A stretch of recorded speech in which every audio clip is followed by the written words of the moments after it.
What's up, explorers? Check out the tower in the back. It's massive. We're here at this abandoned nuclear power plant. In the 1970s, Washington Public Power Supply System began creating this whole nuclear project and had a budget of $25 billion. The public liked it at first, but then when the 3 Mile Island incident happened, the public began getting paranoid and scared about the whole nuclear power, and so they shut most of them down. This one is not even finished, but the one behind us, that one right there, that's 75% done. But check this whole thing out. It's quiet. Cooling tower is 480 feet tall. There's only a few buildings that are actually being used, and they're used as some sort of technology park. Everything else is just, like I said, sitting here, abandoned. It's pretty crazy, you know, how you spend all that money into something, and then the whole public and everything just turned it all down. It just sits here, waste of money. We've been to Fukushima, we've been to Chernobyl, and I've even been to another nuclear power plant as well, but that one hasn't even been uploaded to my YouTube channel yet. Same thing, fully developed, power was even on, but just left there too. This is so big. Right here is a boring machine. They make tunnels with this thing. This thing spins. It's huge though. So if you're wondering why there's water in this one, is because there's a power plant somewhere else, and they actually pump water from this one into the other one. And they also just want to keep this one inside here just in case if they actually do use this and activate it. It's already pretty much ready. Now if this cooling tower was actually active, you would know. There would be like massive rain, like waterfall coming from the top down. It would be crazy in here. I'm just gonna try to wing it and go inside. Oh, look at that. Spiders attacking. Oh god. This is crazy. Well, actually, it's a little nerve-wracking right here. So, let's get it, boys. Oh. Explorers! This is insane. This is the craziest thing I've ever seen before. This is amazing. The structure's insane. Nuts. Yeah.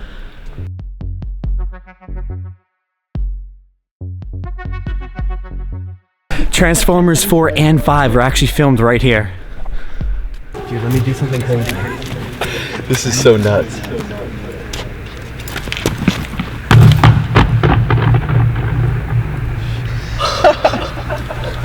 Everybody start laughing.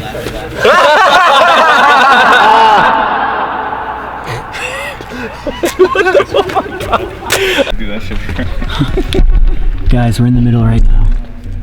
This is their water source. But pretty much that water gets pumped up here. So when the water comes up, it comes through these pipes and they just spray down. That's what I was telling you in the beginning. It looks like there's raining waterfalls coming down. We're gonna head into the reactor's 5 feet thick concrete wall. Oh. I thought that was the door. That was funny. Dude. This is all concrete walls. Pretty much to keep the radiation in, you know? We don't want no radiation leaks, you know what I'm saying? Look at this. Look at this. This is exactly like the one I did before. I've been to one, I never edited it yet, but this is all very similar. Oh my god. The reactor is separated from the reactor auxiliary building by a 3-foot thick reinforced concrete wall. It's about a 4-foot space gap annulus and a 2-inch thick steel containment vessel. That's what separates the outside world from the actual reactor core or the reactor building itself. Okay. Jeez. Holy crap.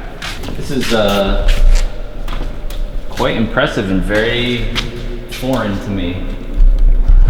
Again, I'm still mind blown at the fact that humans, like, we made this in general. It's crazy. Unbelievable. Not many people get to see stuff like this in their life.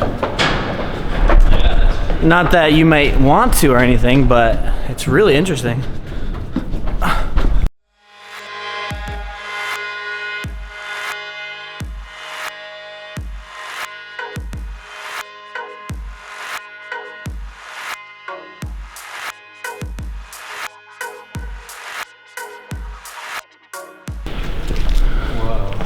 So we're on the operating deck. What would have been the operating deck of the reactor? The reactor core was in there, the reactor pool. Steam generators on each side. The tall building there was a pressurizer, which is a PWR, which is a pressurized water reactor. The pressurizer kept the system at about 2100 psi, I believe. And this was all in here. It was all scrapped in the early 2000s. And this is what we have remaining. Cool. Do you know why they do these round buildings around the reactors? The round buildings, it's just the containment structure itself. Interesting. It's hard to tell what's down there. Yeah, I don't really have a good light on me either, but It's alright. Me and Just gotta give a big shout out to Nate because he's seen how desperate we were, so he let us inside here. But Nate is gonna explain the 3 Mile incident. That's what I was talking about at the beginning of this video, on why this also never really got developed in the end. yeah, so a 3 Mile Island incident in 1979, I believe, during the construction of this actual nuclear site. There was a PRV, or a pressurized relief valve, that was stuck open that drained the reactor of its fluid, and that's basically the cause of the partial meltdown. Their computer systems kind of lied to them and told them that it wasn't going on, and then when they actually found out what was going on, they were too late, so they had to shut the system down. And that's pretty much the brief brief history of the accident. No one was ever hurt. There wasn't any real release of radioactive contamination, but it was a safety fail, and there's still one operating over there at the same site. So I mean, it wasn't like I think it was Unit 2 over there that actually is the one that had the partial meltdown, but it's no longer active, and it was nothing comparable to like you know, Fukushima or Chernobyl or anything like that. You know, there was no emergency response for any type of radiation emergency or anything like that. So you know, Chernobyl's a little different. Chernobyl didn't have this style of containment structure. I mean, they had a thin sheet of metal surrounding that building, and a 1,000-ton cover plate that blew off and, you know, leaked radioactivity into the air and the surrounding Pripyat community. So yeah, this site was you know, it's a United States reactor, so it had all sorts of you know, safety requirements, and you know, Chernobyl wasn't like that. And so because the 3 Mile incident, that's why this, you know, everyone kind of like turned heads on nuclear power. Yeah, the United States, you know, it had a publicity problem with nuclear. Like I said, it was in 1979 when the 3 Mile incident happened, right smack in the middle of the heavy construction of nuclear in the United States, and you know, public opposition after that was pretty fierce. Some of the safety designs and aspects, some of those things had to be changed, and it really, you know, wasn't cost efficient. It blew the costs up for some of these plants, and I'd say that was one of the major reasons that that this site and many other sites in the United States failed. Cody, what are you gonna get us into now? I'm gonna lead you to the cool stuff. This is the tornado Tour.